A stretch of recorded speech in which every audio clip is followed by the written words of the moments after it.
Well, hello and welcome to the B2B Growth Think Tank. Now, joining me to talk business growth and to help out a fellow business leader on the Virtual Hotseat is someone with an expertise in helping businesses to break through the noise and grow through more effective and consistent customer conversations. Now, this is something that 100% I see as a huge challenge, as too many professionals today, they're missing out. They have a lot to offer, but their messaging, it just isn't right, or they lack enough of the messengers to share it, or the entire process seems unimaginable. So I guess if this sounds like you, make sure that you're listening closely to the solutions that we're going to bring up today, because my guest is going to be sharing the strategies that are built on years of success as a consumer researcher, award-winning corporate market leader, and now consultant, speaker, and coach to businesses ranging from startups to the Fortune 500. He's also the author of The Science of Customer Connections, Manage Your Message to Grow Your Business, and the host of the Manage Your Message podcast. And seriously, this is one of my personal favorite topics, and I honestly believe it is a huge growth lever when you nail it. So I'm really, really looking forward to this one, and I'm absolutely delighted to welcome my guest, Jim Karrh, to the show. Jim, how are you doing? I am well, Adam. It's a pleasure to be here and a pleasure to be with you with this audience, because I know we're all interested in the same things and trying to solve for a lot of the same challenges. Yeah, and we've had a couple of conversations leading up to this, and we won't go into my major faux pas, not just once, but twice. In fact, no, I'm going to own it, Jim. I am going to own it. We had a couple of setups before, didn't we? And my Adam, computer died and all the rest of it, but and everyone, you get this wonderful podcast product here. And I am a podcast host, as you mentioned as well. There is so much messy sausage making behind the scenes. So, so I'm grateful that we've managed to get this set up, and yes, that you are forgiving of my faux pas, because anyone that knows me, I hate the whole, I'm very punctual. I don't like being late. I don't, and not just to do it once, to do it twice. So this is going to be fun. And I don't know, maybe there's, when it comes to sort of thinking about sort of business growth and what you do, where would you say is, I mean, I referenced it there with the biggest growth level, or a huge growth level when it comes to your message. Do you feel that when people think business growth, do you think that that is up there as one of the big levers, or do you think that for some reason it sort of falls, back down the queue?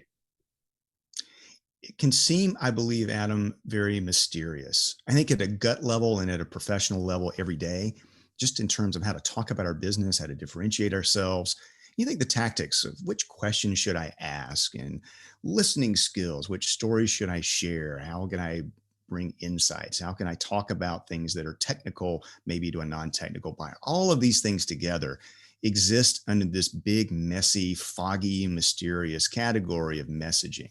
And so what I find with B2B sellers and with entire organizations is, let's just break this down. Because I find, and maybe this is a good way to frame all of this out, there's an enormous opportunity, and then there's an enormous chronic problem that's getting in the way of growth. Here's the opportunity, is that, frankly, most even very good B2B sellers aren't very good at this. They're not really good at strategically managing the conversation. And as we can get to this, there's both science and practice that tells us why. It's a lot of it is the fault of our brains and our habits and things that we've been told over time.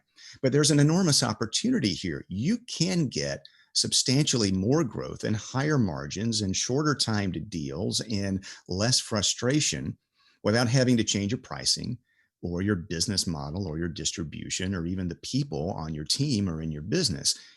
What you have to figure is, how do we strategically manage what comes out of people's mouths? Are we getting the right conversations in the first place? How do we lead a buyer or prospect through those? So there's an enormous opportunity that really just takes a little thought and some time and some intention about it. And here's the chronic problem. And this is something, Adam and everyone, I've felt it in my gut as both a practitioner and as a consultant and coach in a lot of different companies, putting sales messaging playbooks together, training systems, all of that. is this is an area where I find that even really good sellers or people who have really solid offerings, they struggle. They're they're they're not confident. They fall back into things I just know aren't effective.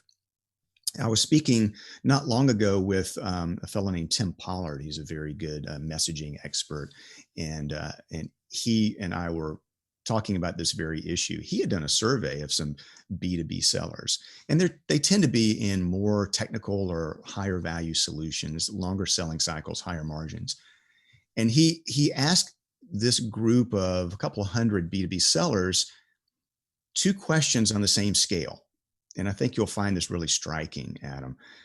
The scale was confidence level, 1 to 10, 1 being not at all confident, 10 being highly confident. The first question is, how confident are you in the value of what you offer? And in general, the average was a little more than 8 on a 1 to 10 scale. So we know that nothing is perfect, and it's the right fit, the right buyer, the right implementation. But overall, what they're selling is solid, and they recognize it as being solid. They also ask, what is your confidence in the messaging behind what you sell? The average answer was less than 4. Now, that's a tremendous gap. You think of more than 8 to less than 4 on a 1 to 10 scale.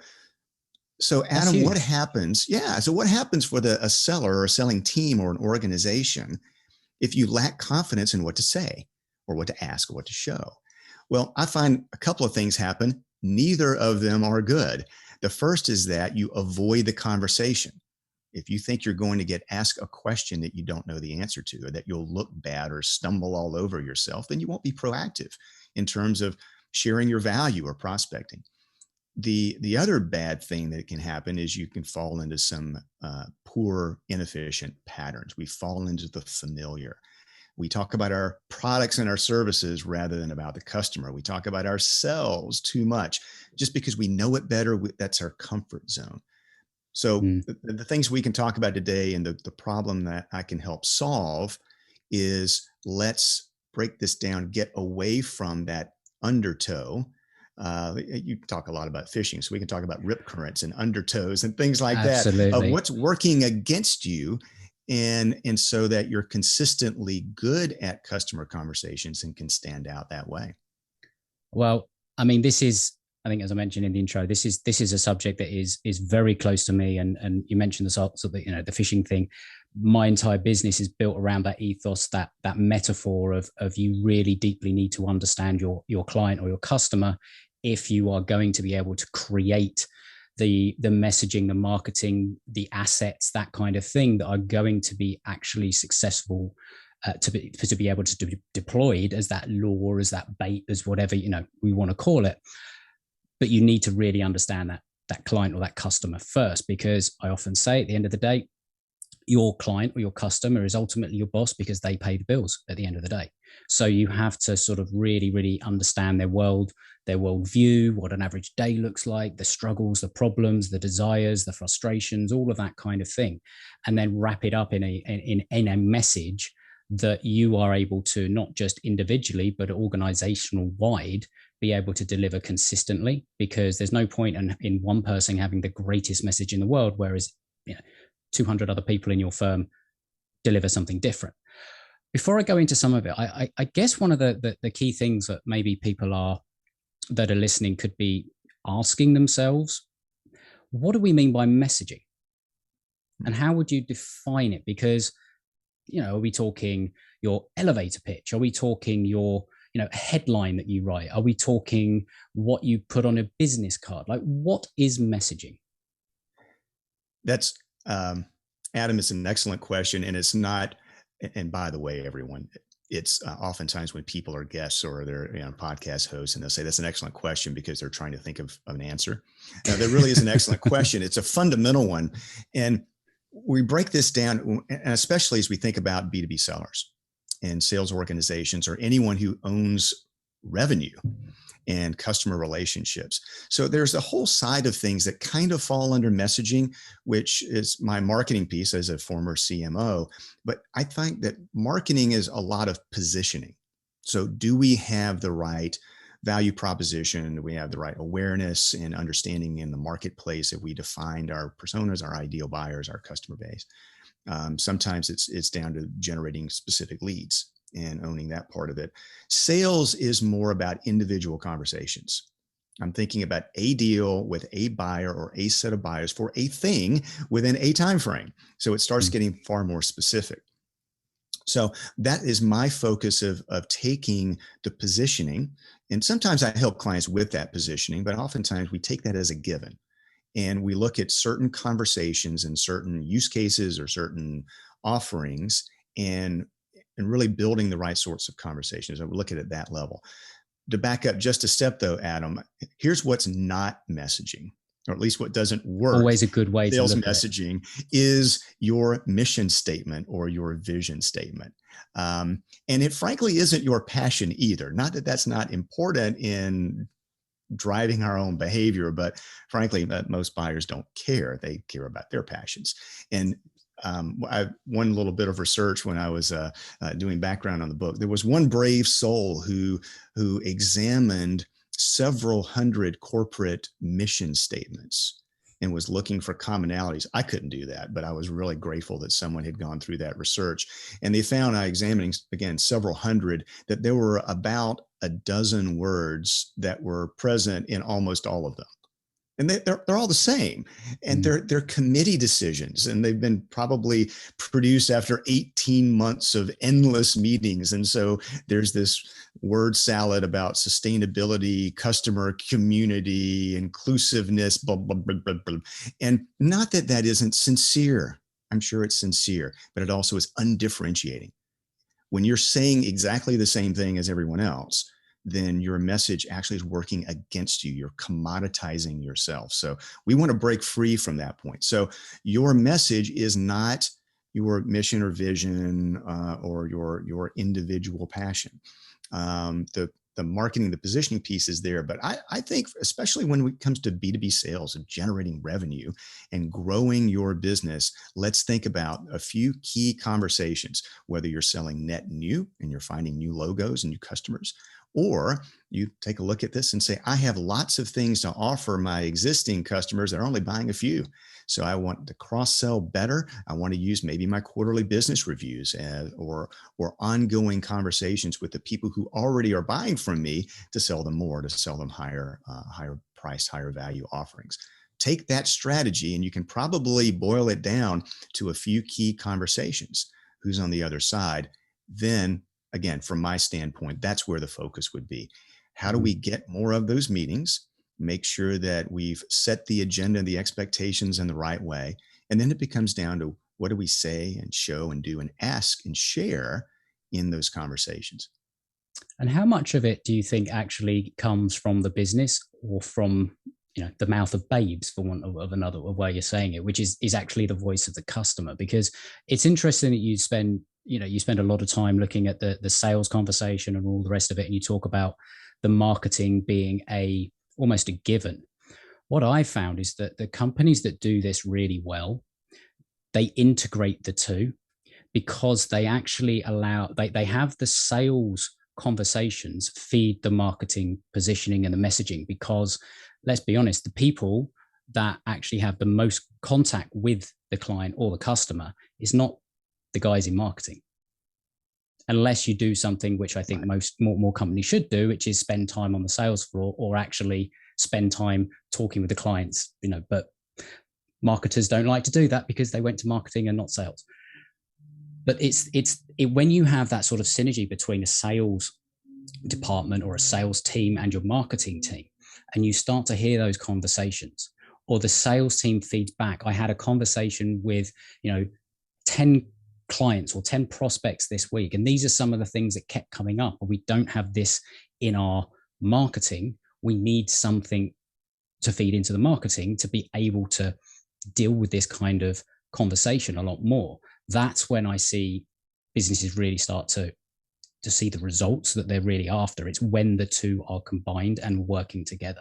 Is that an experience that you've seen as well? Absolutely, Adam. Almost every single time. And so that means that organizationally, and when we're making an intention here, if we're going to have more effective selling conversation, we have to break through those walls. even from the very top. So oftentimes, let's say I'm putting together a messaging playbook for a corporate client, and we're going to break this down. So sometimes the sponsor of that might be the C-suite, might be even the CEO, or could be Before a you CRO. go on, do you want to define what a messaging playbook is, in case there's someone listening that wouldn't really necessarily know that term? Absolutely. And the nomenclature, the title could be different, but so just think of it this way. Oftentimes you might have an executive or a sales leader or anyone saying, why can't we get on the same page? Well, what should be on the page or pages? It would be some common source of conversational truth. Like, what are the best practices in terms of where we're going to focus with an ideal customer or ideal client profile? What would be target buyer personas or people? What are our good assumptions about them? What are some of the things that we might bring up if we're speaking to different business scenarios or use cases, breaking down that conversation? So it would tend to have conversational nuggets, recommended questions to ask, how to deal with certain objections, or if there's certain stories that would be relevant to that particular conversation or that particular person. And we can talk in some detail about what that is. I think it's you put that together in little bite-sized modules that fit the needs of sellers who want something that's not in a giant repository someplace or in the portal or a stack of, or a digital stack of collateral that no one uses after a while. They don't even know what's updated and what isn't. So you get something that's at the ready and that represents the best practices, as you say, from people who are out doing it, what we're hearing from customers. So even to get that tends to be a solution or approach that works well for the problem that you just said. And I just want to point out, there was an article, it was a Harvard Business Review piece just a few years ago, that asked a number of big company CEOs to track their time. And they did it through their administrative assistants. So they did it in very precise increments over a period of about 3 months. Adam, what they found, and this was, I believe the word in the article was horrified. The CEOs themselves were horrified to learn that they spent 3% of their time with customers. So at the very high level of executives, because they have so many other things, they're just not exposed to the front lines. So they may be trying to figure out, what is marketing doing? Well, how's our lead gen working? Why are we not closing things? How are our salespeople spending their time? So to your the CEO is unlikely to have customer contact. Marketing is likely to have more, but probably not that much. And you're right, the salespeople are right there. They know what's getting traction. They know the questions, the objections that are coming back. So we want to capture that in some guide, in some playbook, in something that can be iterative, so we can continue to get better. So when people know what is the best way. Adam, I finally got a meeting with that VP of finance. It's next Tuesday. What am I supposed to say? Then you have something that is very helpful in that regard, and you can really get the best practices. What you're talking about, this is something that would apply organizational wide, and it means that the conversation, or at least what you're saying, and you know, the messaging behind what you're going to present or have that conversation around, is going to be consistent. Therefore, it's actually a really smart approach, because if you're, I had I think it was today actually, the episode that went live, we had the conversation, and the challenge was about hiring their first salesperson. And one of the things was, if what you're trying to look for is an A-class player, then you're going to need to be an A-class business. But you don't necessarily need that A-class salesperson if you have something like you've said there, like a playbook that allows people to understand very quickly, even if they haven't necessarily had the experience of going through a conversation with that type of potential client before. These are the things that are important to this client. These are the kind of issues that these type of companies or type of client will face on a daily basis. And these are the sore points. These are the likely objections they're going to have, et cetera, et cetera. And that means that anybody can prepare much more efficiently than if they just sort of go, oh, I've got a meeting. Right, now I'm going to go and have a chat. That's exactly right. And it gets to that issue that you spoke about, is that marketing and sales need to be aligned better in knowing what to say and what to ask, and all the way from what we're putting on the website and our thought leadership pieces to the specific things we show in a meeting, how to run a demo, or the dreaded capabilities deck. Please don't do that. But it exists out there, Boilerplate that we used to call it back in the day. Yeah. they're terrible. And so you have to, if you're a leader or a high performer, you want that. You want something that's going to guide your behavior, so you're not wasting time, you're not missing out on opportunities, and you're standing out from the competition. Oftentimes when we put these things together, whether you want to call it a playbook or a guide or whatever that case might be, and we're workshopping some of the content. So I'll bring in the people from marketing. It may be high performing salespeople. Maybe it's a new hire. So someone we're trying to get a different kind of perspective. Sometimes it may be a product expert or operations, whomever is important in that conversation. And it's very, even when we weren't virtual at quite the degree that today people would get together and go, "Oh, Adam, I've heard your name around here for about 3 years, but we've never had a conversation." So people are learning things even internally that they didn't know. It becomes, again, this is something to solve for. The issues that I think benefit the symptoms, if you will, in the business, in your growth plans, that indicate this could be an approach to work, or you certainly need to get a handle on your messaging, however that might be, is I describe them, Adam, as crickets, commodities, and cowboys. So crickets is basically the crickets are chirping. And here in the States, on a summer night when there's not much happening, you can hear the crickets chirping. And that just means growth is hard to come by. Opportunities aren't there. Prospecting isn't going well. Things aren't coming in inbound. And so that tends to be an issue where you don't have enough messengers. And you hit on it a few minutes before, Adam. You were saying, hey, maybe we have a big sales team, but there are a couple of people who do this well and everybody else kind of struggles. That you can't scale that. And it's hard to find enough growth opportunities. Things fall between the cracks. And I can't get Adam for that meeting next Thursday. We'll try to reschedule. And you're essentially subsidizing the rest of the team with two rainmakers, which just doesn't make sense. It doesn't make sense. You're not going to grow as quickly as you could, and you're vulnerable to those people leaving and taking their portfolio relationships with them. So if crickets is one, commodities is another, which is when you're sounding like everybody else in your industry.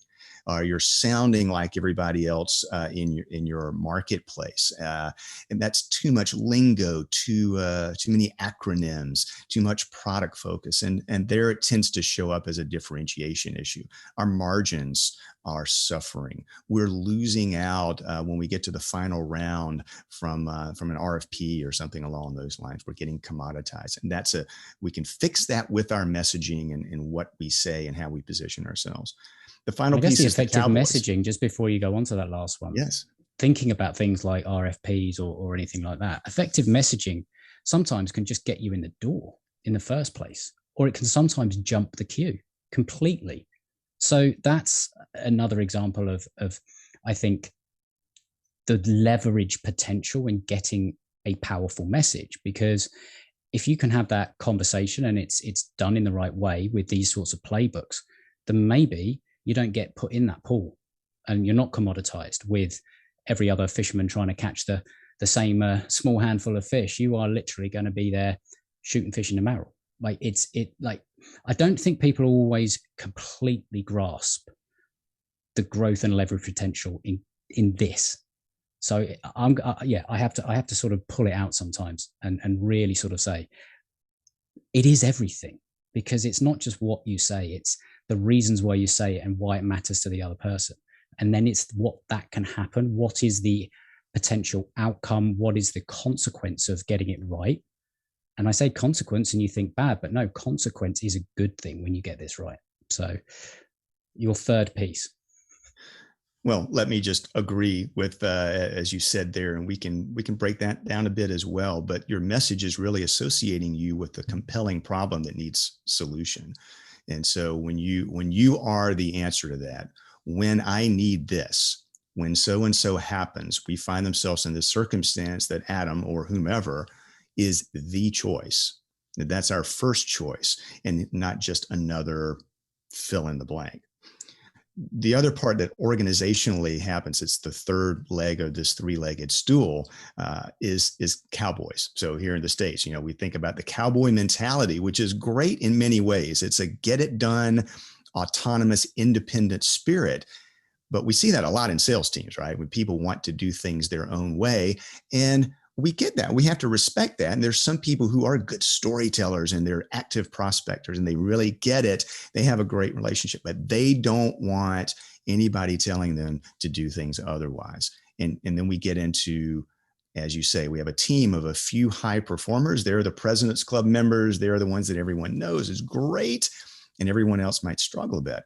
And whether it be the sales leadership, the revenue leadership, the executive leadership, they value consistency more than they do a few cowboys. And it's hard to be consistent if there's not some way to take some of the insights, some of the best behaviors of your high performers, and as it can help raise the floor for everyone else. And as you have the new person coming in, right?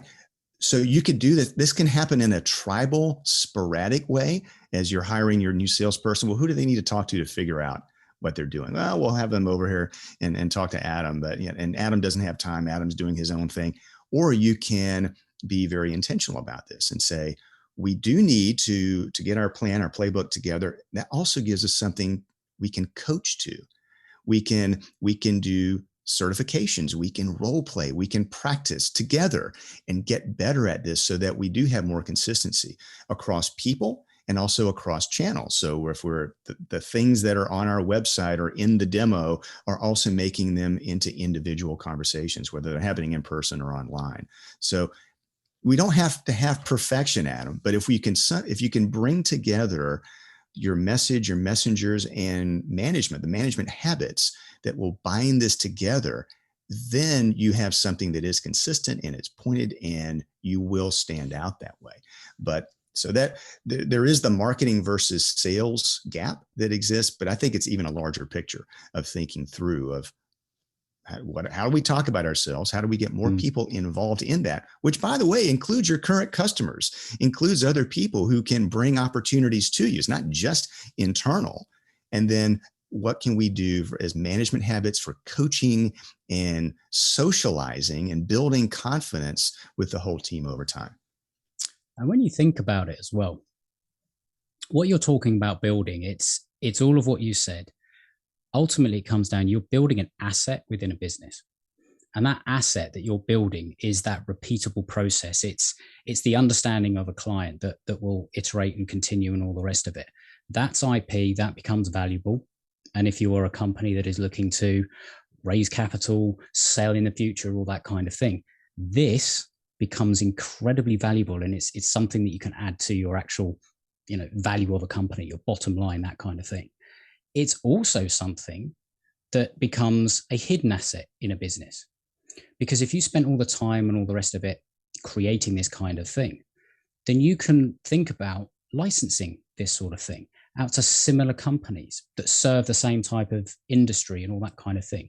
You are not just building an asset to sell within. If you really think about it, the power of messaging and what connects with other human beings, it is an asset that you can then multiply and scale. And there are, it's just something that popped into my head, but a lot of people don't think about it in this way. And they don't see the opportunity, the investment of this, in time, in development and all the rest of it. It is well worth it because not just the obvious reasons.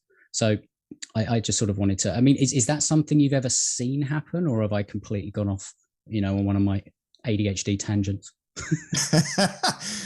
Well, it was a very good tangent if it is. And to your point, a given guide or a playbook, and that's what I do on the consulting side, is typically working on those with a team, but they're well tailored, Adam. It is for a particular conversation. And so it's typically something that's new or changing that everyone needs to get their arms around to some extent. So one playbook will look different. Some may be for a particular solution, right? Some may be for a use case. Some may be we need to tell a better enterprise story so people understand the totality of what we bring. As you were talking there, I was reminded of another example, which is a bit different. This was a startup, and they had a better mousetrap. In their case, it's a cybersecurity appliance.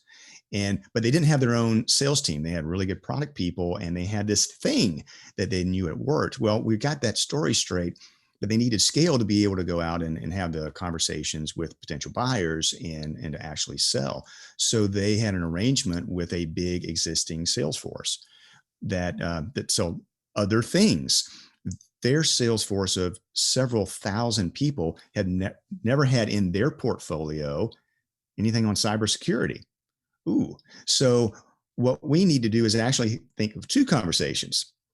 What is the conversation that we want these people who really don't know us and really don't know the technology, but have these relationships? We need them to have just enough knowledge, skill, and confidence where they can set the meetings, find the opportunities, and then we can sell together. And then backing up a little bit of getting our story straight of how do we feed that system. So that's a we're just beautiful thinking example. through, yeah, what really is, as we said before, what's the conversation that you need to have? What would make for a home run in terms of having those? And then let's get that won't happen on its own. Because that's sort of leverage thinking as well. Because Yes. a lot of people in that situation would just think, oh, well, I've got to go and build my own team and all the overhead and all the rest of it. But by having a form of playbook that you can then take to what's essentially a channel partner potentially, Yes. and have their sales team need minimal training in order to actually communicate the value of this, whether they're doing it as a cross sell, whether they're doing it and going back to partners, whether it is something that has been introduced and it means that that company is going to generate additional revenue and therefore the salesperson additional commissions and all that kind of thing. The incentive is there.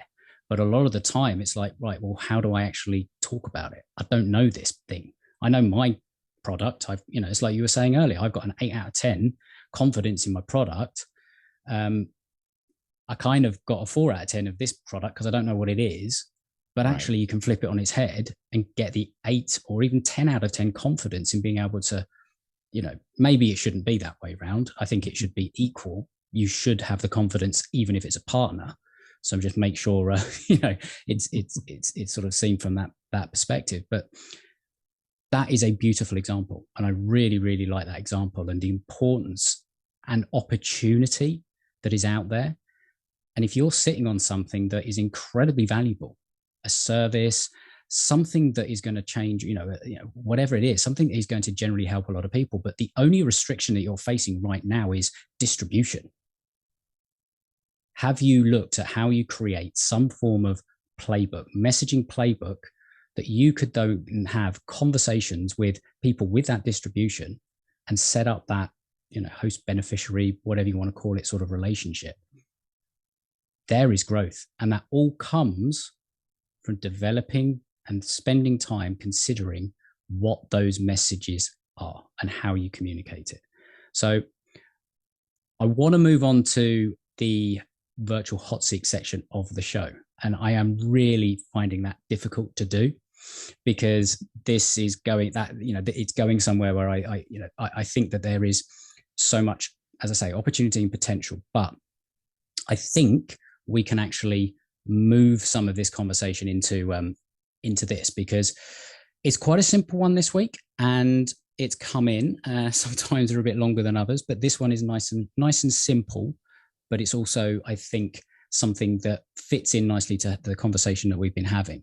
So today's virtual hot seat question or challenge has come in, and it is, how do I effectively differentiate my sales consultancy in a very crowded market? First thoughts on hearing that challenge, Jim? This one hits close to home.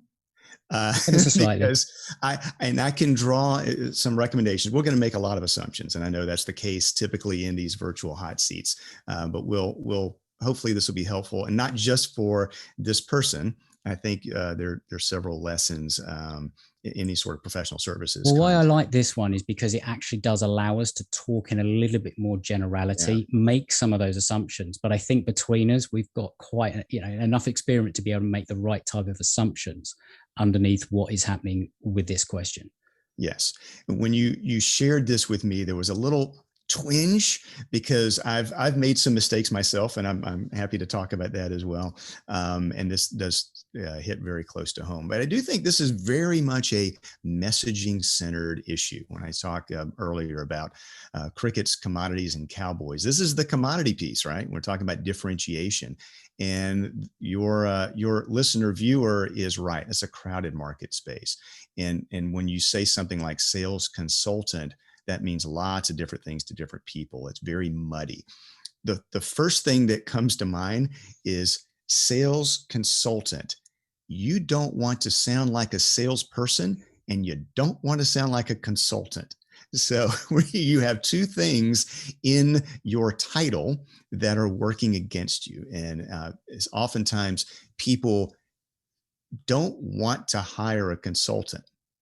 Let's just put it there. There's not What was the old joy. adage? You hire a consultant and they'll steal your watch to tell you their time. Is that the That's right right. But one? I can say, hey, there's value in knowing what time it is. So Absolutely. however we get there, I think I you've was heard that having one before. I was working with a team. This was a little bit different for me just a couple of months ago with a big law firm. They do a certain type of legal practice, and I had to remind them that when they're talking to potential clients and to clients, that they're not having cocktails at the bar association meeting. You have to get past the language of lawyers and knowing that people typically don't want to hire you. They don't understand what you do. They don't like the way that they pay for your services, and it's just icky. That's a very technical term, but it's just Mm. very icky for them. So back to the question: how do I differentiate myself? If what I Well, do as a first of all, sales what do you consultant? think about the term differentiate? I mean, we're going to make some assumptions, but when somebody says the word differentiate to you, what do you think they're talking about? Well, it's a legitimate, very legitimate concern. What it gets to, so differentiating from our perspective as a seller or as a service provider, really means to how I am perceived on the other side with a buyer or a potential buyer. What do they compare me to? What do you like? What do you solve? What do you do?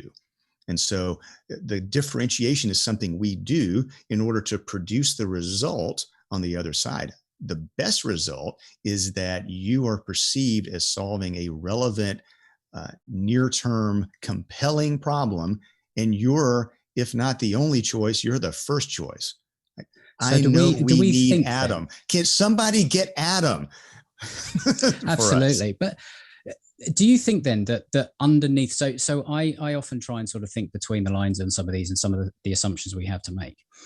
I think really hearing this question is that the underlying symptom that they're potentially experiencing is either a lack of sales, a lack of sales conversations, potentially a lack of leads. So they're kind of looking at this, and I actually applaud them for looking at it in terms of like a differentiator, because potentially they have come up with against some of these challenges. It could be, right, okay, well, I can't even get through the door.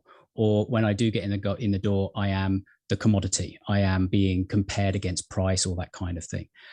So I tend to find that it is generally in one of those two sort of challenges: is can't get through the door or can't get the attention.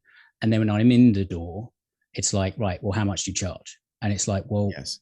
like it's a very different thing. So if you're just seen as a trainer or you're seen Yeah. as a whatever, and it's not, you find yourself with procurement or not an economic buyer, or things aren't well scoped and well perceived, then I agree with you. So it's going to be lack of opportunity. There's a mismatch in terms of what you provide and where you're getting traction. It could be low win rates, low margins, long times to a deal where it takes so much explanation. Well, let me go back. Let me tell you one more thing, and so those are Constantly in symptoms of that RFPs, for underlying issue. example. Yeah. I'm gonna I have a few thoughts, a few recommendations, again, not knowing the specifics here, but I do think, Adam, this is an opportunity for one, and I'll keep it brief here, but it's a compelling learning, I think, for anyone who's a service provider or you're selling a high value offering, typically that will have more than one person on the other side of the buying process.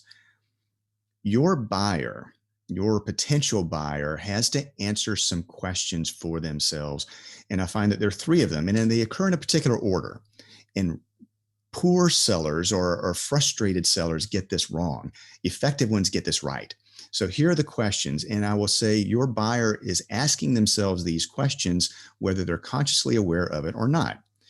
The first question is, why should I change or consider changing what I'm doing today? So if I've got a problem, what we've tried before hasn't worked, or we don't know how to approach it. But that's the change piece, the case for change they have to make internally is the first question.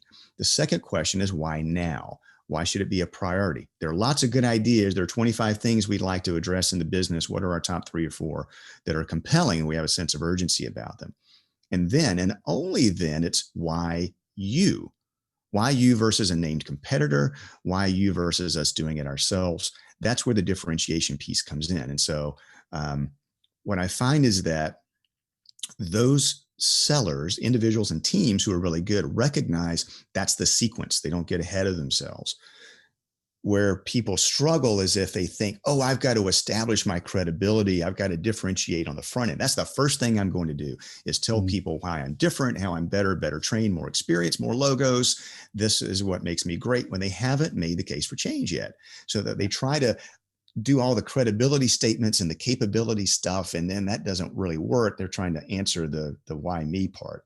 Then they try to promote a sense of urgency and they get frustrated with that. So maybe if we bundle it differently, price it differently, do something like that, we can't get them to change. And then they come back to the change piece. Well, we have to start educating the market again. Well, the market doesn't need educating. They don't want that. They want problems solved, and they want to get to their opportunities. So with all of that, and I know underlying this is a lot of the things you talk about, Adam. So when it comes to differentiation, realize that's at the end of the chain here. Don't start with setting yourself apart.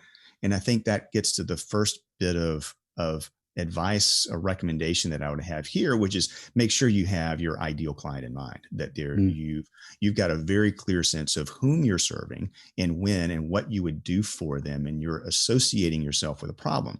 So if you're a sales consultant, you can come with that, or you can say, my clients come to me when they're not winning RFPs. Our clients come to me when they're beefing up their sales team and they need people to be productive faster and be able for us to pay for them, or whatever that case might be. So you're solving a problem, whether it be revenue growth, whether you need some specific expertise, whether you're whatever's on your dashboard isn't working. And that answers the why change piece. So like, Absolutely. Oh yeah, we have that. Our win rates are down. Our time to close is stretching out. We have a new competitor actually come outside of our industry that we don't know how to deal with that company. So that's the first part I would say. And what's I'll interesting pause there? For a moment, No. It's interesting because it's brought up a thought of mine, and that is, I don't hear a lot of people talking about things in this way, and is that there is always opportunity in transition. That is where opportunity lies, because without a transition, people are comfortable, and that is the most competitive place to play, is comfort. Apathy kicks in. It's like, well, I don't need to change. Why would I need to change? So one of the ways that you can differentiate yourself, or at least start the process of considering how to differentiate yourself, is to start considering, right, who is my ideal target market, as you've said there, but really looking into not just the things about them, the psychographics, the demographics, all the rest of it. What are the transitions in your clients? Like, what are they? As you've said there, we're about to ramp up our sales team. We are, we've just lost 5 RFPs in a row. Like those sorts of things. What are those transitions? It's the things, it's the trigger events. It's like any big change event in life is a transition, and there is opportunity in there. Like anything from leaving home for the first time, starting university, getting married, having kids, all the rest of it.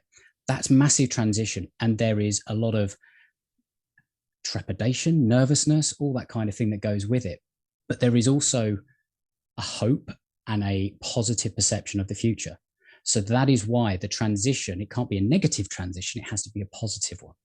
So can you pinpoint those transitions within your ideal client?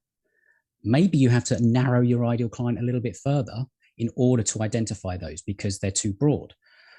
But if you want to differentiate yourself and you want to be able to take a message that really confidently says, I'm the guy you come to when whatever said transition occurs, then you're differentiated.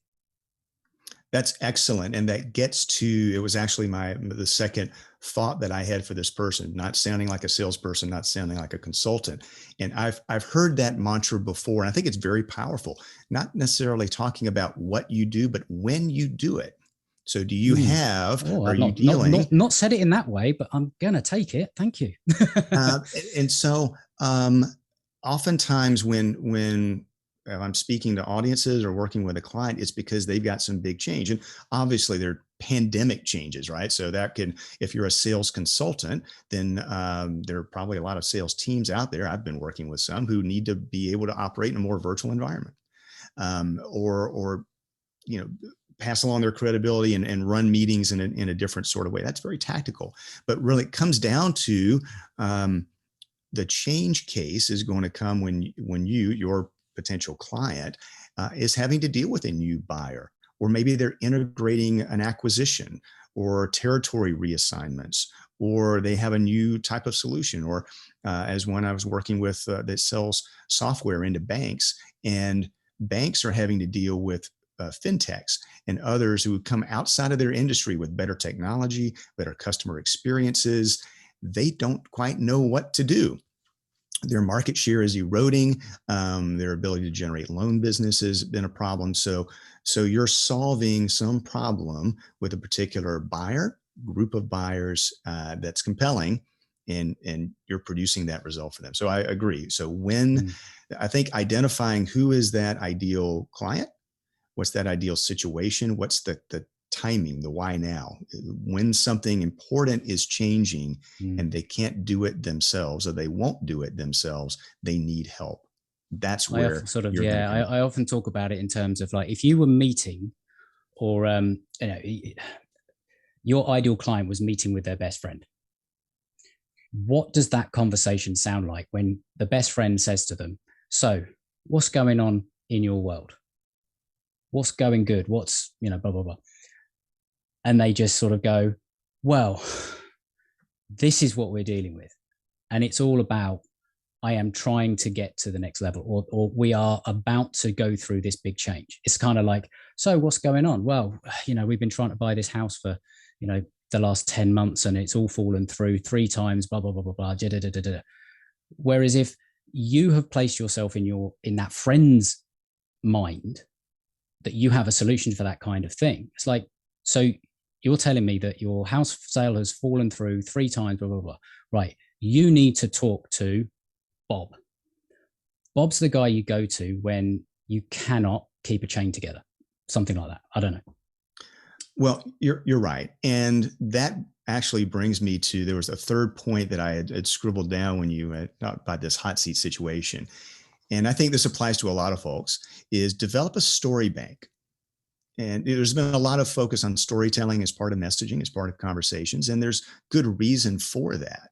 What I find is that, especially whether in our own experience, so we know the deals we worked on, right? We know the customers or the clients that we've served across a team, then people are in their own silos, their own experiences. So I might, as we mentioned earlier, hey, I finally got the meeting with that financial buyer. Adam, haven't you worked with some VPs of finance? Have we done anything like that before? So it's trying to handle it tribally. I think use your playbook, use your guide as a way to develop a story bank that handle different use cases, different types of clients or customers that you've served in certain ways. And then you can structure them into bite-sized pieces, how to tell a story. comes from there as well. But people do remember those stories, as you were saying. Hey, your house the thing keeps falling through, or you're frustrated with something. You really need to talk to Adam, and because I remember this time when Adam did so and so and so and so. Or in my case, it was a certain story. People remember stories. They're fun to share. And there is a craft to it that can be part of what you do. But organizing a story bank for yourself, and especially across a team, and I mean maybe 8 or 10 of them, it doesn't have to be hundreds. People can't keep that many in mind. But as you're planning your conversations and you're going to have an opportunity, these would be the 2 or 3 stories that might feel relevant and fun and worthwhile to share.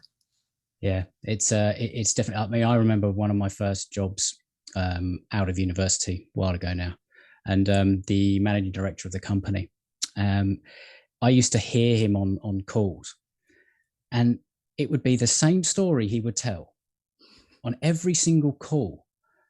And it got to the point where I was like, oh, Jesus Christ, Sean, I am so bored of hearing that bloody same story. Yeah. And he would kind of laugh at the same bit, and they would laugh at the same bit, and all the rest of it. And it's just like, I remember saying, like, why do you tell the same one? He goes, because it's a story I know and that is going to be repeated. And it was so true, because then a while later, I was at a meeting when he wasn't in there, and the same bloody story was told back to us. And it was just like, I was like, oh God, I don't want to hear that bloody story again. But it just sort of shows that you get so bored of your own stuff before anybody else as well. So there's an awful lot in there, and this is as I think I was expecting. It's a really broad question which can have a lot of nuances, but ultimately to attempt to summarize it from what we've discussed, this is a beautiful challenge that has been recognized because it is all around the foundation of a business, and it's not on how do I go and do a specific X, Y, and Z tactic. So the key to differentiation is understanding those 3 levels that you refer to there. Where are you trying to do it? Also, understanding your ideal client, really defining that ideal client, getting into their head, understanding their challenges, their hopes, dreams, fears, frustrations, what's keeping them up at 3 a.m., what are they complaining to their buddy about at the pub, and all that kind of thing. And then it's really about understanding, is there a transition that you can sort of place yourself into? And the one thing I think that we didn't necessarily touch on, but I think that it's just to sort of sow the seed to do a little bit more thinking around to anyone listening, is what's your offer? And I'm not talking about the service that you provide, but what is your offer? What do you actually deliver as an outcome or a result? And how do you communicate that? Because if you're just communicating based on category of the business that you're in, I am a sales consultant. Like, as you said, don't let people know that you're in sales, and don't tell them that you're a consultant. Communicate the value and the output, the result that you provide, and sort of like work on those areas and elements, because that will differentiate you. It's like, yes. Hey, how are you? What do you do? I'm a sales consultant. No, thank you. Cheerio. Hey, what do you do? Well, what we do is we help to streamline sales, functional sales team, and we turn their we change their average sales, so improve their average sales cycle from 12 weeks to 4 weeks, and improve their closing margins by X% in whenever it is. Like, it's a very different offer and a very different proposition to yes. I'm a sales consultant. So I hope that has helped the sales consultant who we have just, I think, sort of bashed your profession maybe a little bit, but I hope you do not take offense, because it's a profession that everybody needs in the world, because at the end of the day, nothing happens until a sale's made, and nobody eats and puts bread on the table until somebody buys things. So that's just the way. And it's more than a shame if you actually are really valuable, if you do produce those results. Absolutely. But you're not connecting because the message gets lost, if people don't really understand the setting of what you do. It's more than a shame. It's nearly criminal, Adam, to have this gap in confidence between what you know you can provide, what you know you can offer, and having confidence in how to talk about it. So get comfortable 100%. in this as well. 100%. Well, Jim, this has been great fun. Could go on and on about this.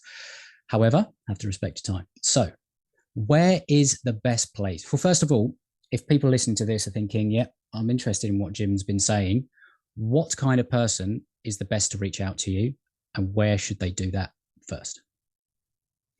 The ways that I work and the people whom I serve is mostly on the consulting and advisory side. And that tends to be people who own businesses or run business units. They have P&L responsibility. They may be a marketing leader or a sales leader.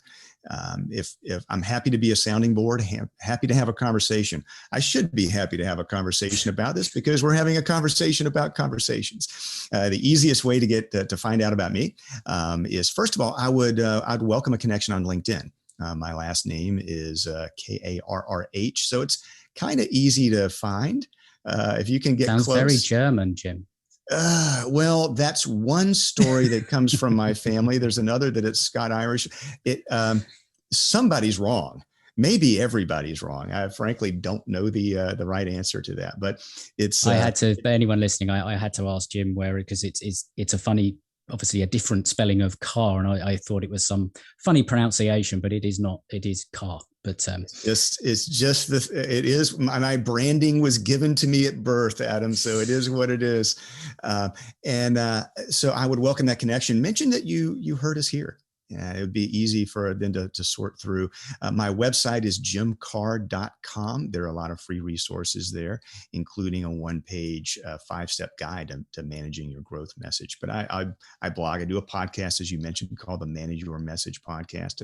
And I would genuinely enjoy speaking with any audience members. My book is available wherever books are sold, and there's an audio version as well. If you can stand hearing the author read his own stuff. So all of those things go in. And I also... Well, we've both done that. So yeah. Whether or not it helps or not, I don't know. But I will include all of those links in the show notes, so you can click through to those, or just come back and click onto them if you are out and about and not able to do so. But Jim, this has been an excellent conversation, and I am very grateful for you being here. And I guess all that's left to say is have an awesome day. And I do hope anyone listening goes and connects with you and finds out more and just has a jolly good conversation with you.